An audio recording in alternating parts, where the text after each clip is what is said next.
Conversation with History. I'm Harry Chrysler of the Institute of International Studies. Our guest today is Nobel laureate Linus Pauling. Dr. Pauling received the Nobel Prize in Chemistry in 1954 and the Nobel Peace Prize in 1963. He is visiting the Berkeley campus this week to deliver the Hitchcock Lectures, and our topic for today's discussion is the peace movement in historical perspective. Dr. Pauling, welcome to Berkeley. Well, thank you. I wonder if you might, for us, recall the early days of the peace movement right after the Second World War. You were a member of Einstein's Emergency Committee of Atomic Scientists, one of the really first efforts. That's right. I got interested in world peace, really, in 1945. I had been working during the Second World War, and for a little while earlier than that, a year or two earlier, on war projects. I still was professor, chairman of the Division of Chemistry and Chemical Engineering in California Institute of Technology, but I had about 20 contracts with the Office of Scientific Research and Development. Oppenheimer asked me to come to Los Alamos as the head of the chemistry section of the atomic bomb project, and I decided not to do it. I had so much going on in Pasadena, including continuing teaching chemistry and this large amount of war work. When the atomic bombs were dropped, exploded over Hiroshima and Nagasaki in 1945, I was very soon asked by some service club, Rotary Club in Hollywood, to talk about nuclear fission, about the nature of these weapons.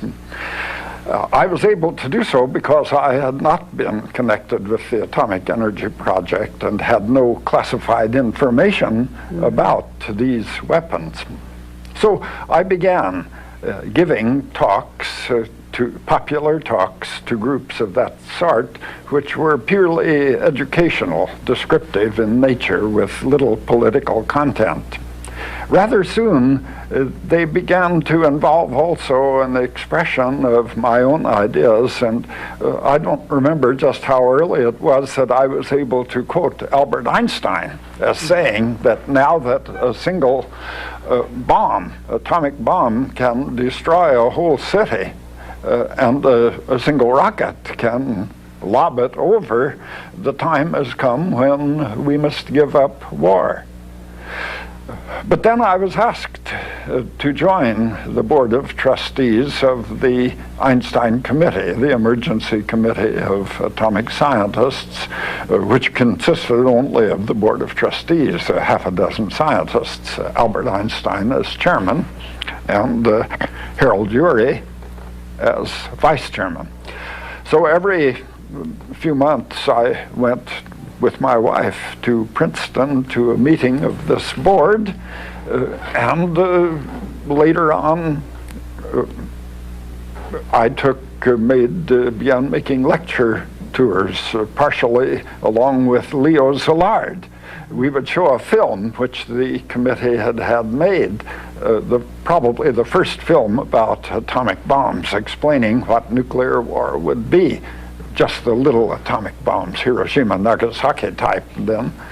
And Leo Szilard would give a talk, and I would speak too, about the necessity to understand what had happened in the world now that the means of waging war had changed in such an astounding way.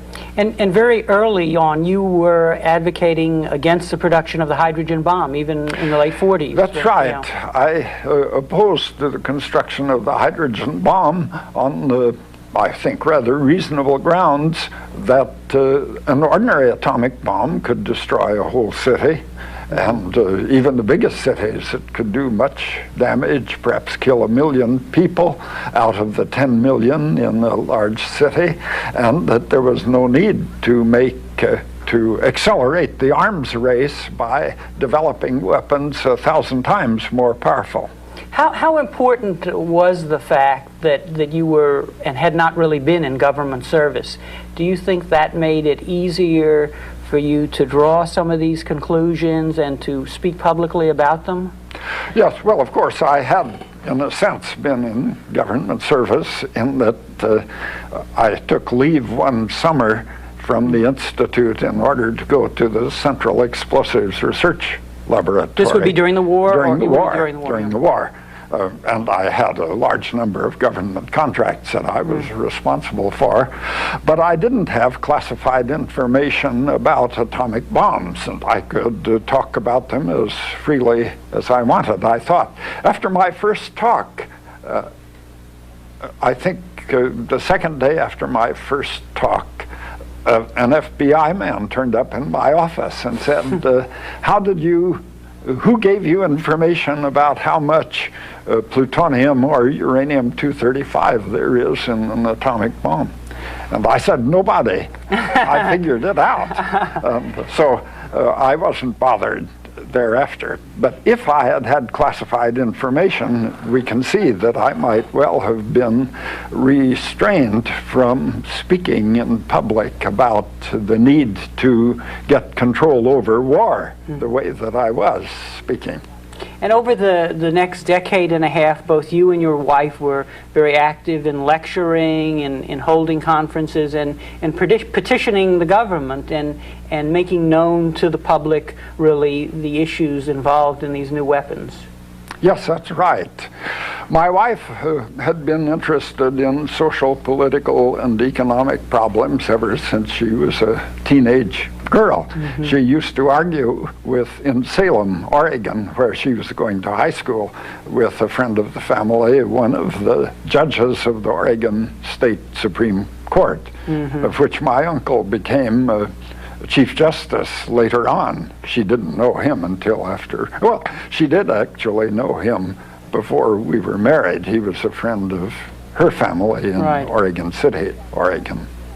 But she I gather was very supportive and in fact would direct a lot of her speeches to the women's perspective on these issues. Is that? Yes, that's right. And of course I have said, and I have to say that I'm sure that if I had not married her, I would not have had that aspect of my career that I have had of working for world peace.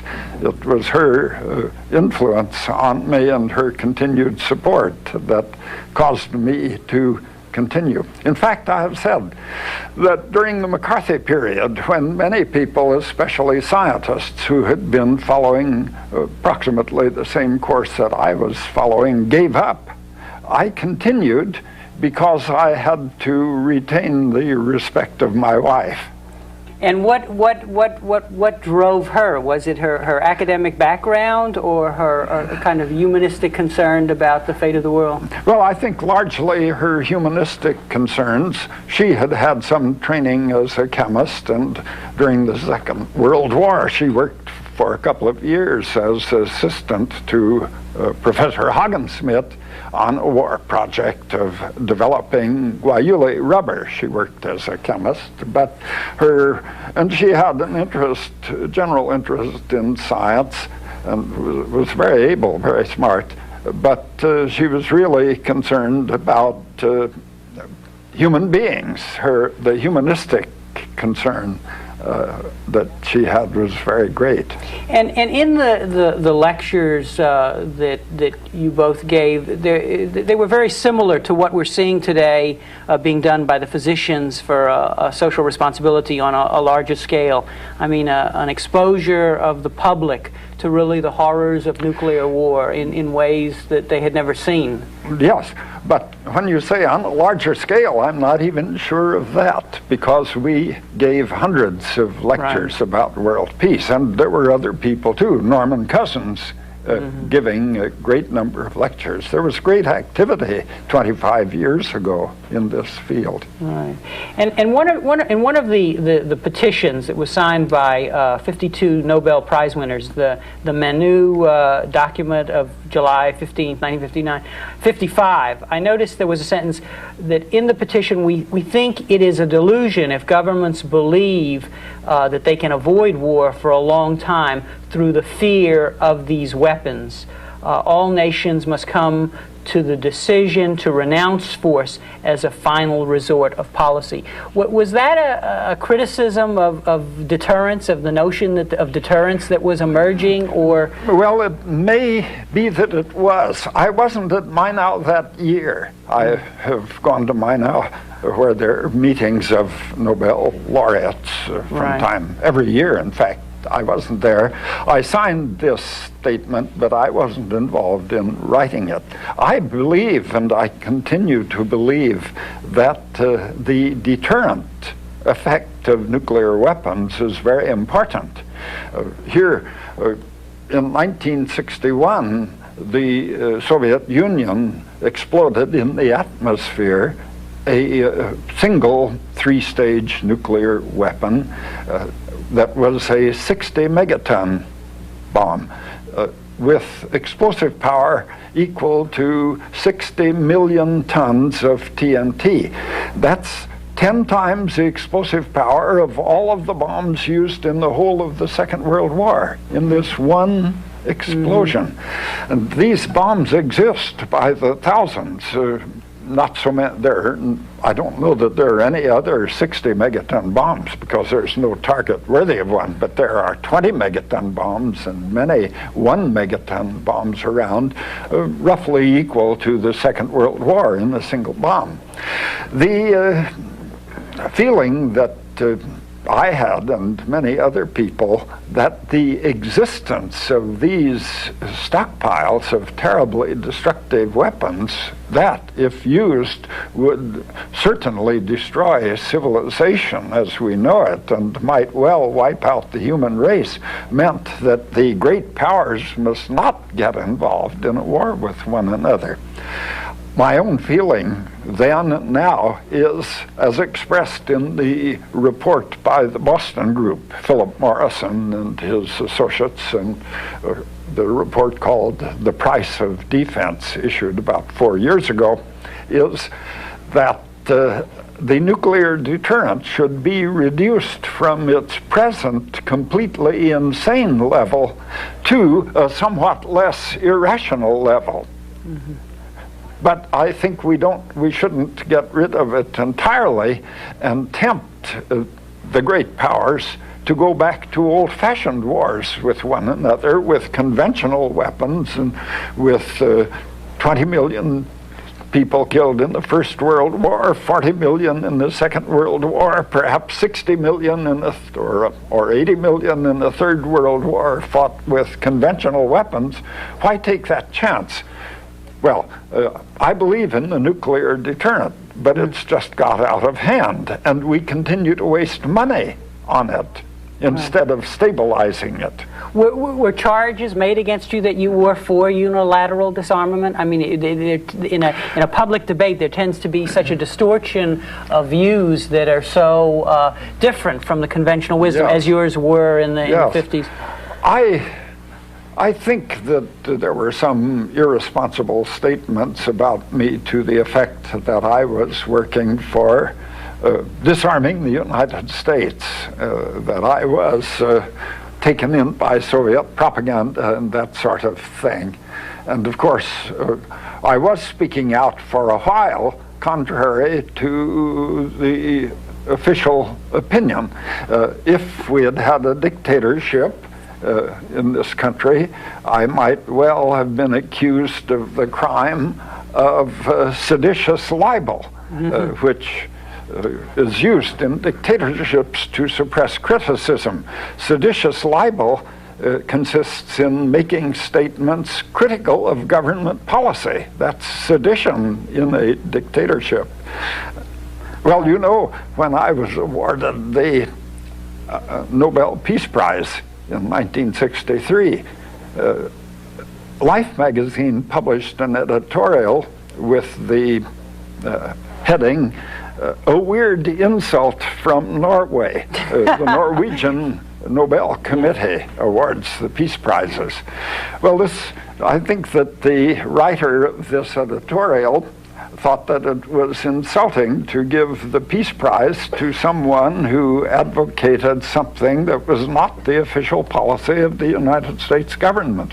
And indeed, when this you circulated a 58 petition, which was signed by 2,000 American scientists and I think 8,000 foreign scientists from 49 different countries, there was a government harassment. There was harassment in the press of you for undertaking this effort, really, and charges of working for the enemy, really. Is that not correct? Well, to some extent, yes.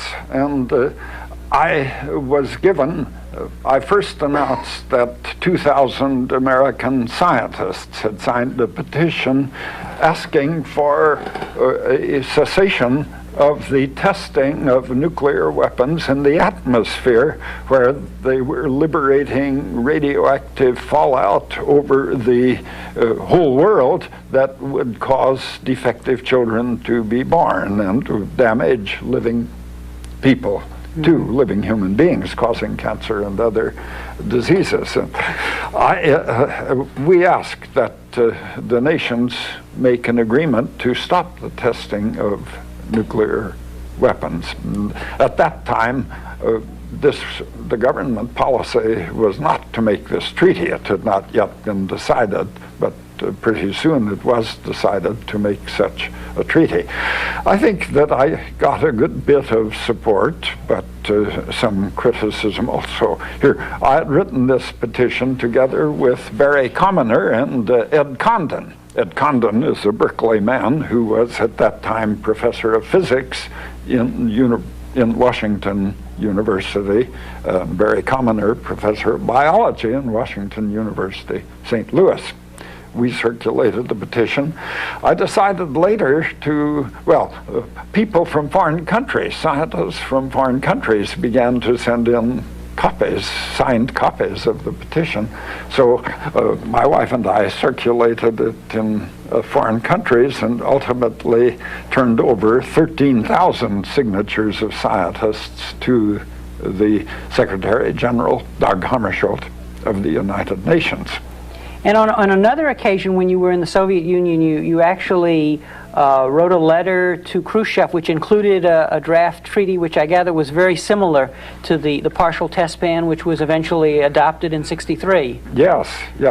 I didn't get to talk with Premier Khrushchev then. There was an appointment set up for me, and then it was canceled, and it's hard to know why things of this sort are done. But in fact, in 1961, which is when this occurred, my wife and I asked, we were there for a scientific congress, biochemical congress, but we said we would like to speak at a peace meeting, a public meeting. The Soviet Peace Committee put out posters announcing the meeting, and we went to it in a hall, the Hall of the Scientists in Moscow that holds 1,000 people. We had a film along, the peace movement in Southern California, showing a demonstration. 2,000 or 3,000 people, perhaps more, marching with banners, and a meeting in a park, and my speaking to them. And then my wife talked, and then I talked. And I said, the Soviet Union has just exploded this 60 megaton bomb. And that, I think, I estimate will cause 1 million children to be born over a course of generations, because these gene mutations are passed on. 1 million children to be born with gross physical or mental defect that would not have been defective otherwise, and will cause perhaps just as many people to develop cancer or another disease. And I think it's immoral, unethical for nations to do this damage to the human race. I think that was the last atomic bomb that they exploded, but I'm not sure. At any rate, the bomb test treaty negotiations were going on, and very quickly, next year, the treaty was signed, and it went into effect in October of 1963. The Nobel Committee, in awarding you the Peace Prize, pointed out that the language that President Kennedy used in his speech announcing the signing of the partial task ban was very similar to the language that you had used in defining the debate, and in fact the language you just used in describing your speech in the Soviet Union. Yes, yes. So, was this an instance of power listening to science? I think so. There was a meeting, a dinner that President Kennedy and Mrs. Kennedy held for recipients of the Nobel Prize in the Western Hemisphere and some other people. And on the day before, my wife and I, and on the day of the meeting, in fact, had demonstrated outside the White House against the bomb test. This would have been in what year? In 1961, I think, possibly 1960. When we came through the reception line, Mrs. Kennedy, after shaking hands with me, said, "Do you think it is right, Dr. Pauling, to march back and forth with your sign outside the White House so that Caroline says to me, 'Mummy, what has Daddy done wrong now?'" And then she introduced me to President Kennedy, who said, "Dr. Pauling, I hope that you will continue to express your opinions." And of course, I think that it was about at that time that he became convinced that the atmospheric testing of nuclear weapons was really the wrong thing to do, and began applying political pressure to the Senate to approve the test ban treaty, and began deciding to instruct his negotiators to sign the test ban treaty. Do you think if he had lived, that the progress on arms control would have been more significant, since he had gone through this process of negotiating this treaty, and then of course he had gone through the Cuban Missile Crisis? Yes. Yes. Well, I think he had a real understanding of the significance of nuclear weapons and a very great concern for his responsibility. And of course, I believe that he admired Khrushchev for his restraint. They handled that missile crisis well. I think he could understand that if the United States had weapons, the feeling by Khrushchev and the other Soviet leaders that if the United States had rockets armed with nuclear warheads in Turkey and other places close to the Soviet Union, why shouldn't the Soviet Union put them in Cuba? But of course it was the wrong thing to do. It's good that there was some restraint over the spread of nuclear weapons. Why has it been so difficult to bridge this gap between the insights of scientists and the thinking and actions of our political leaders? Because if you go through this history of the peace movement in the 50s, it's as if we're reliving all of this again today. That's right. It looks as though we haven't learned anything from recent history of 25 years ago, when the hydrogen bomb, the three-stage bomb, had been developed. The weapons became the individual bombs, warheads, became 1,000 times more powerful than the Hiroshima-Nagasaki bombs, 10 or 20,000 times more powerful than the one-ton blockbusters with which most of the bombings were done in the Second World War. The stockpiles had already become irrationally great 25 years ago. The analysts all talked about a 10,000 megaton attack on the United States and a 10,000 megaton counterattack on the Soviet Union, and were making estimates that perhaps 80% of the people would be dead 60 days after the attack. So that the situation now is we still talk about 10,000 megaton attacks. It hasn't changed very much in that respect. The need for détente was clear. And of course, we went through a period of a number of years when the relationship was better. But there were still changes being made in the development of nuclear weapons, usually with the United States taking the lead, just as we had a 5-year lead initially on building atomic bombs. We introduced the idea of, the anti-ballistic missile. This development along these lines was stopped by treaty. That was one case where a good treaty was made between the United States and the Soviet Union. The idea of MIRV, multiple independently directable re-entry vehicles with nuclear warheads, so that a single big rocket, instead of carrying a 20 megaton bomb that would essentially destroy Moscow or any other city, could be made more effective because there aren't many 20 megaton targets. Instead, it could carry perhaps 16 small rockets, each with its own 1 megaton bomb, 20 or 25 times as big as a Hiroshima or Nagasaki bomb, big enough for most cities, and with computers and programmed in such a way that 16 different targets could be destroyed. And a few years later, the Soviet Union also they haven't quite caught up with us on MIRVing their big rockets, but they're well on their way. So now we have the cruise missile.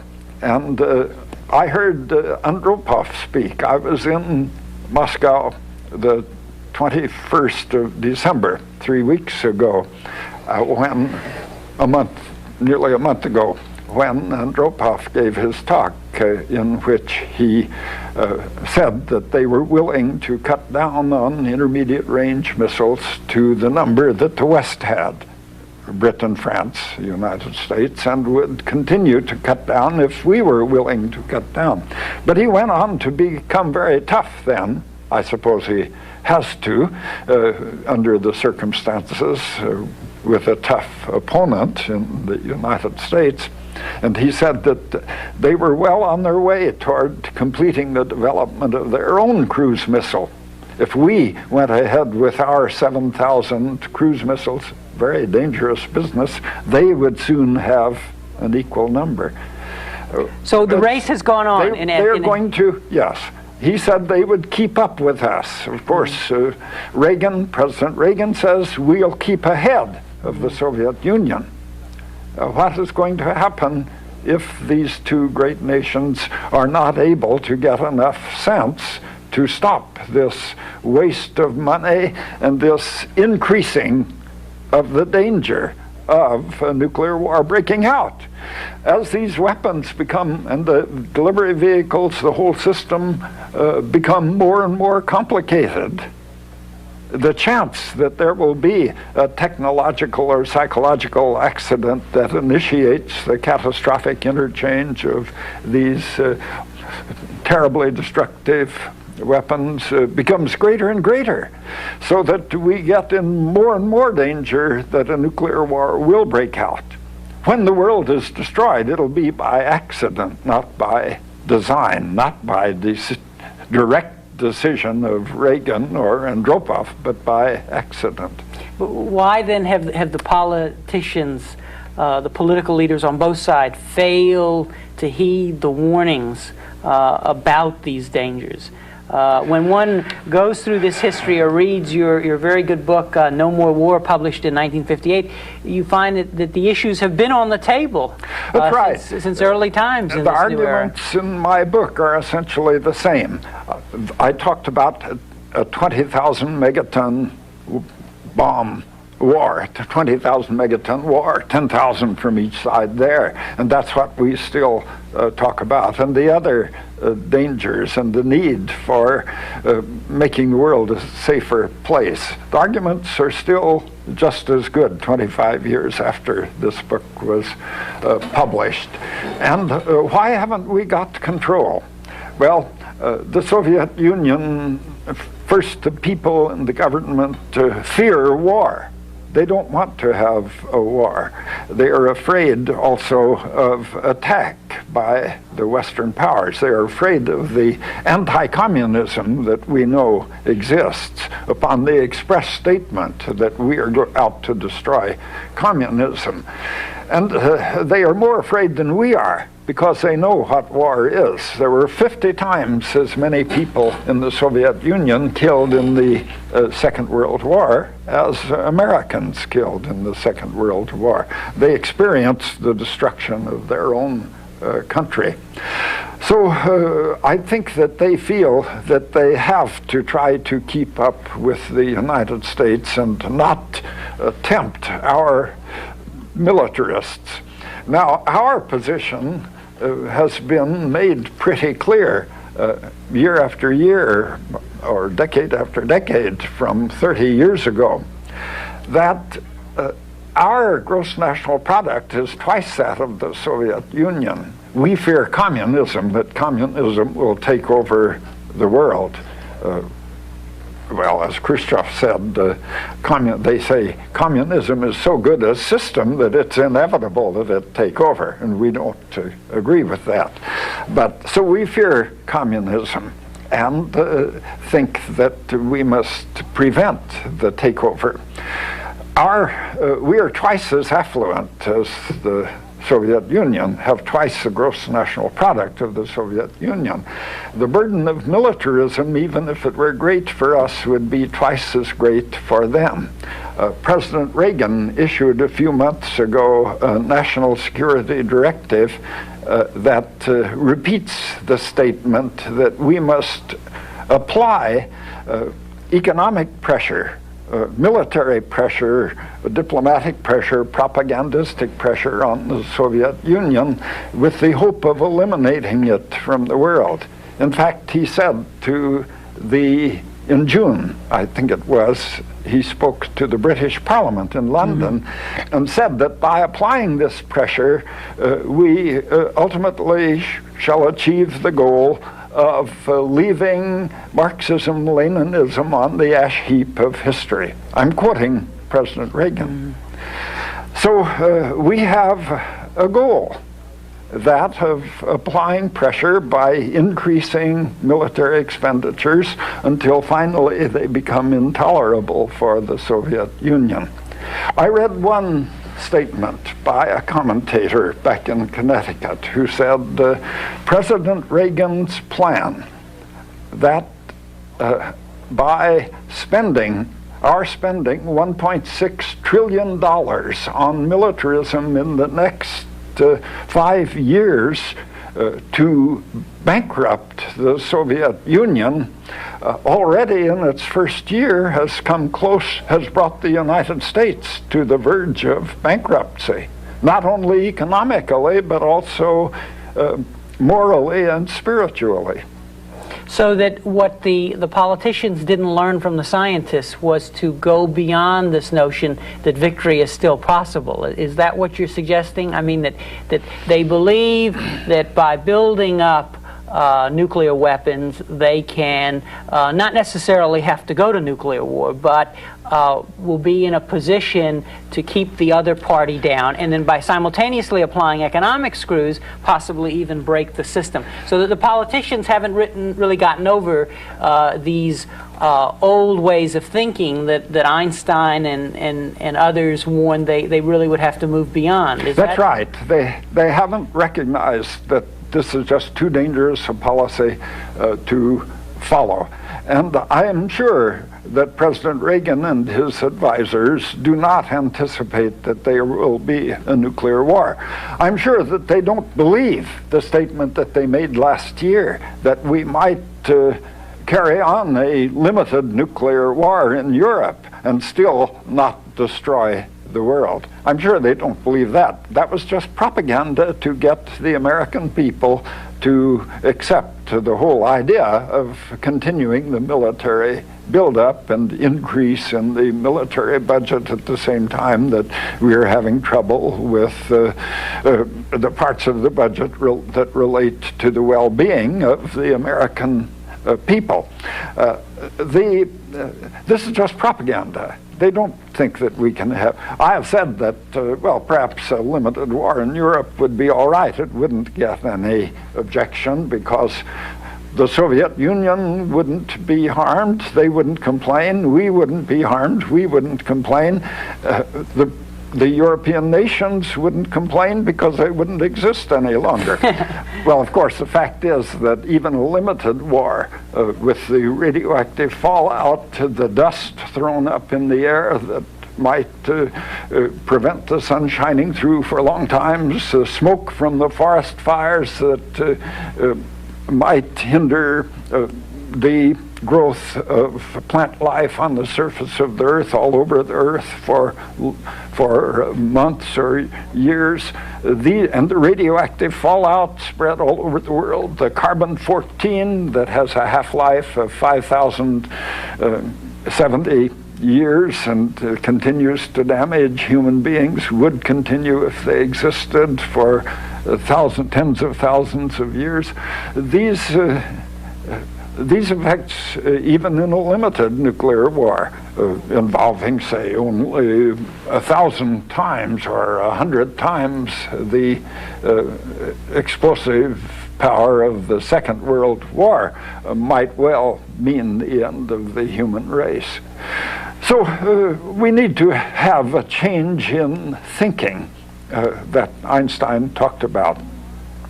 And why, I still want to understand why this hasn't come about. In other words, did these efforts of the 50s and early 60s fail to win the bulk of public opinion in this country? I mean, did the issues sort of recede into the background and more immediate issues like the Vietnam War, for example, or so on?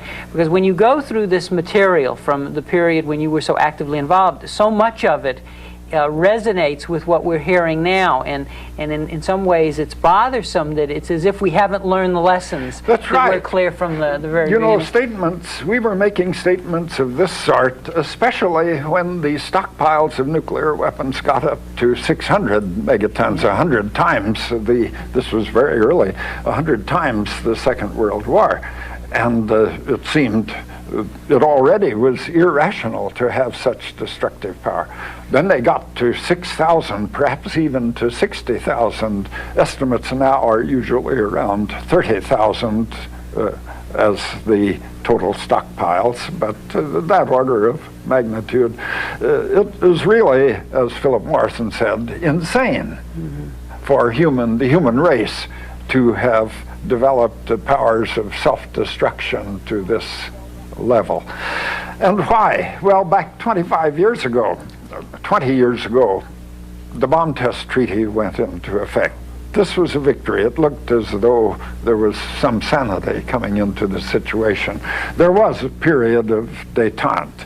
And then, of course, the decision was made to contain communism by participating in the war in Korea and then in Vietnam. Not very successful efforts to contain communism, and the wrong kind, I think.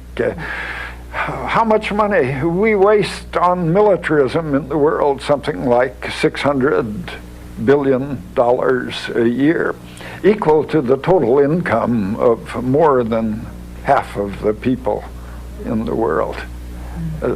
Terrible waste. Think of what good could be done if we were not to expend so much money.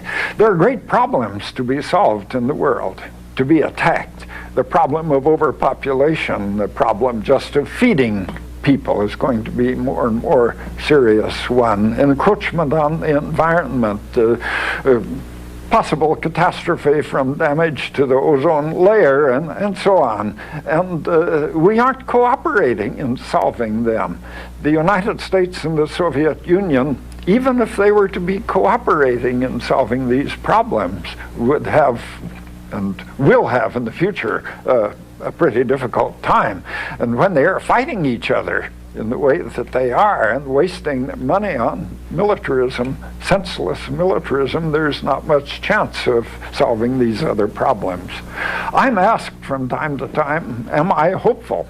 And I say I am. I believe that we're going to get through this difficult period that we are in, that rationality will come into the conduct of world affairs. And I have evidence. If I weren't hopeful, why should I be spending my time going around making television interviews and giving talks, popular talks, and traveling around working for world peace? If I didn't think we'd succeed, I might as well be enjoying myself, reading the physical and chemical literature and trying to solve some of the interesting problems about nuclear structure and molecular structure, and even about the vitamins and their interaction with human body, the human body, and trying to find some way of decreasing the amount of suffering caused by disease. So I believe that we're going to be successful. The fact that I believed 25 years ago that we were going to be successful rather soon doesn't keep me from believing now that we're going to be successful. And the fact that there hasn't been a war between the United States and the Soviet Union in the 25 years leads me to believe that the nuclear deterrent really does work. It does work. It's insanely high, overdeveloped, but it works. And the danger is that it will cease to work because of some accident. And this would be the result of our poor sense in continuing to make the system more and more complicated instead of trying to simplify it and getting it under control. In your book, No More War, you discuss how science had become the handmaiden of war, really helped to think about war, to define new instruments of warfare, and to define new strategies. And you proposed in that book that science more and more become a handmaiden of peace, really. That an international research organization for peace studies that would deal with many of the problems you just discussed should be instituted and so on. I wonder if you might reflect on that now. As you probably know, the University of California is going through a process now of evaluating what it should be doing in the realm of peace studies and so on. And I wonder if you would share your thoughts with us on that issue. Well, there are a number of rather small peace research institutions that have been set up. Some contribute very little, like the Hoover Institution on War and Peace at Stanford, that doesn't pay much attention to world peace, it seems to me, and or the United States government's disarmament and I've forgotten the rest of it. The Arms Control Disarmament Agency seems to me to contribute little directly to world peace.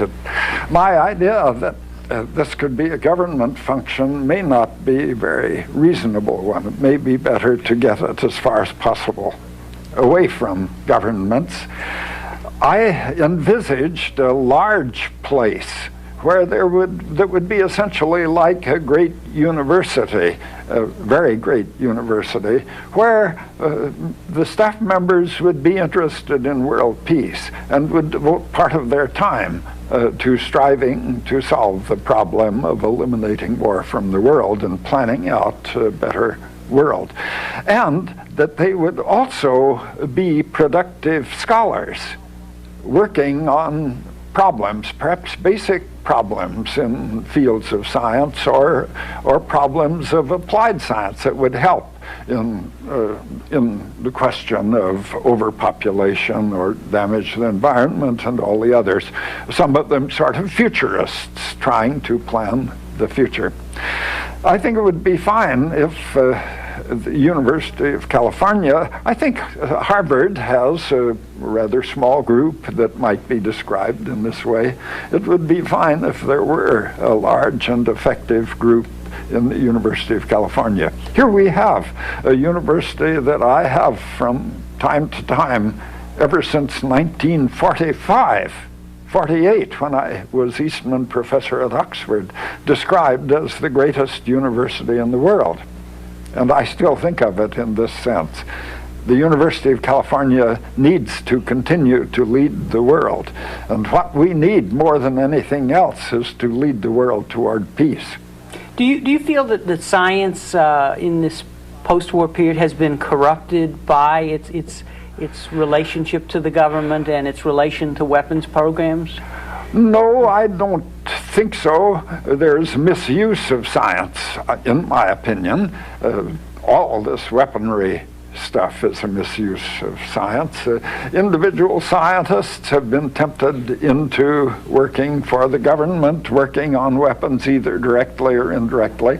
I've seen a statement that half of American scientists are involved in yes, one I saw way that or the another. other day, yeah. Yes. Well, it would be better if most of them were working for the welfare of human beings in one way or another. And there's plenty of work to be done. We haven't exhausted the problems, the scientific problems. Individual scientists, I have said that I don't think that the scientists could get together, all of them, and decide that they would not work on weapons. That they would not work for the government. This would mean that we were instituting an oligarchy of scientists. I think that the country, the world, should be run by the people as a whole, not by any small group, not by an oligarchy of scientists. What about the problem of science in the Soviet Union and the problem of science and peace movements in the Soviet Union? I wonder if you would share your thoughts with us. One can compare, for example, your career and your harassment by the government here with the situation of a Sakharov, for example, or with the suppression recently of a burgeoning peace movement there. I wonder if you would share with us your views on that. Well, I was harassed, of course, in a less blatant way when my passport was refused at the time that the Royal Society of London had arranged a conference of scientists, a two-day symposium on the alpha helix and depleted sheets, on my ideas. Very directly related to national security. I was to be the first speaker, and the second speaker was my associate, Professor Corey. And then there were talks from people from many countries over the next 2 days. I wasn't there because my passport was withheld from me on the ground, so far the statement was made, not in the best interests of the United States. Also, the statement that my anti-communist statements hadn't been strong enough. So I didn't get to go and to see the X-ray photographs taken by Russell and Franklin, which I would have seen if I had gone to London on that occasion. And in others, I was prevented from attending various scientific congresses. And of course, I was threatened by the Internal Security Subcommittee of the Senate with a year in jail for contempt of the Senate when I was being harassed by the Internal Security Subcommittee. Things aren't so bad. I wasn't treated so badly as Russian scientists are treated. I think of Russia. The first time I went to the United States in 1957, I thought, this is something like Oregon in 1907. My early memories as a boy and youth in Oregon, the simplicity of the people and the simplicity of the life. And I think the Soviet Union just lags behind us in the way that it treats individual human beings, too. We aren't trying to help them to catch up. We try to hinder them in whatever way we can to catch up with us. When I was invited by the Supreme Soviet last month to come to the Soviet Union to help celebrate the 60th anniversary of the founding of the Soviet Union. And I'm sure I was invited because I had been given the International Lenin Peace Prize 10 years after I got the Nobel Peace Prize. When I was invited to come, I got there, and I gave them a list of the people that I wanted to see, including Sakharov, that I wanted to talk with. I didn't get to see Sakharov. I may have, if I had said I would stay 10 days, and after 6 days I got sort of bored. It was the 23rd of December, and I thought of my two of my children and their spouses in California and grandchildren in California. I sort of wanted to get back. I came home 4 days early and gave up on, I didn't go ahead with the last of my program. So there's room for a lot of improvement in the Soviet Union, just as there's room for a lot of improvement in the United States in the human rights issue. An important issue in human rights, it seems to me, is the basic human right of having a job, contributing to the work of the world, feeling pride that you are part of the human race and are doing your part in keeping the human race going, doing the work that needs to be done. And yet, here our system depends on having millions, over 10 million now, American people out of work. This is a great violation of human rights, the rights of the individual human being. So there's something wrong with our system. Well, there's a lot wrong with the Soviet system. In my book, No More War, in 1925, I said that I foresee that with cooperation between our nations working to solve the problems of the world, these systems will change, develop, incorporating into each the better features of the other, until finally, I hope we'll have a world in which each human being is able to lead a good life. There aren't many people in the world who lead really good lives now.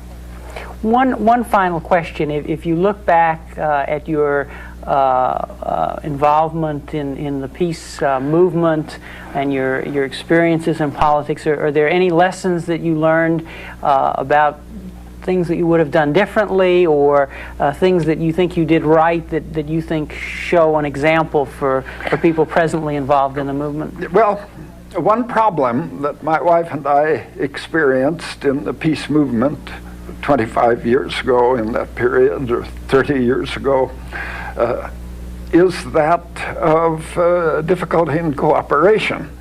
We were not active members of peace organizations to any very great extent. She and I worked by ourselves. We arranged in 1961 an international conference of 60 scientists from 15 countries in Oslo to discuss the issue of spread of nuclear weapons. It was a conference against the spread of nuclear weapons, and we got out a good report giving the reasons for this. And I was pleased that President Kennedy again seemed to have cribbed from this report when he gave his speech against the spread of nuclear weapons. We included in this statement, which was signed by all 60 scientists, a statement that loyalty to one's own nation is not enough. We now need to be loyal to the human race as a whole. I was afraid when this statement was written that the three people from the Soviet Union, and perhaps others, the 2 or 3 others from behind the Iron Curtain, wouldn't sign this statement. But they did sign this statement, that we need to have loyalty to the world as a whole. Patriotism is not enough. Well, not only patriotism, but anti-communism caused trouble in the peace movement. We went to a peace movement in Oxford where my wife and I represented ourselves. We came under our own steam with our own support, as we did with most of these activities, such as our supporting the symposium against the spread of nuclear weapons. And representatives of many organizations came there. The British had invited representatives from the World Peace Council to come. The Americans refused, and they managed to prevent the peace meeting in Oxford from taking place. We were there, the others were there, and it was stopped. Because there were other occasions too where it was said that we must be careful not join together with groups that are dominated by communists or by communist sympathizers. Our policy was that we would sign statements that expressed what we believed, no matter who else signed the statements. When Senator Hennings of Missouri held a hearing in which he was checking on the passport office of the State Department, I was called in to testify about my passport being withheld. And an Assistant Secretary of State in charge of passport affairs was there to testify before the Senate committee.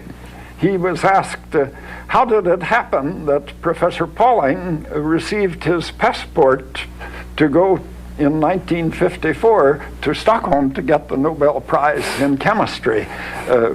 Did he appeal? Was there an appeal? And the Assistant Secretary of State said, well, there was a sort of self-generating appeal.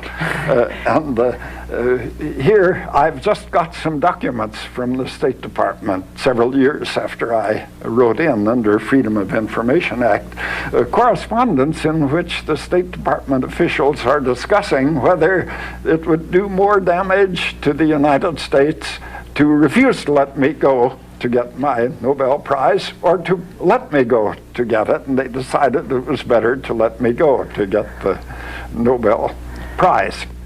Well, here, the fact that they objected to my traveling abroad because my anti-communist statements are not strong enough indicates how important this matter of being an anti-communist is. And in the peace movement too, here we want to have peace with the Soviet Union, but we don't want to talk with anyone else who wants to have peace so long as we think that he is too friendly to the Soviet Union, or we don't want to talk with the World Peace Council, which is thought to be dominated by the Soviet Peace Committee. We gave our public lecture in Moscow to 1,000 people under the auspices of the Soviet Peace Committee. But this didn't mean to go on with Senator Hennings, Senator Hennings said, your suggestion, speaking to the Assistant Secretary of State, that Dr. Pauling was following the Soviet line may be wrong. Perhaps the Soviets are following Dr. Pauling's line. Dr. Pauling, on that note, and I think that the example of your leadership, it really points to the way that we can move beyond that particularism, that nationalism that you're talking about, toward a universalism. Thank you very much for sharing your example with us and for the future. Thank you very much for being with us, and thank you very much for joining us on Conversation with History.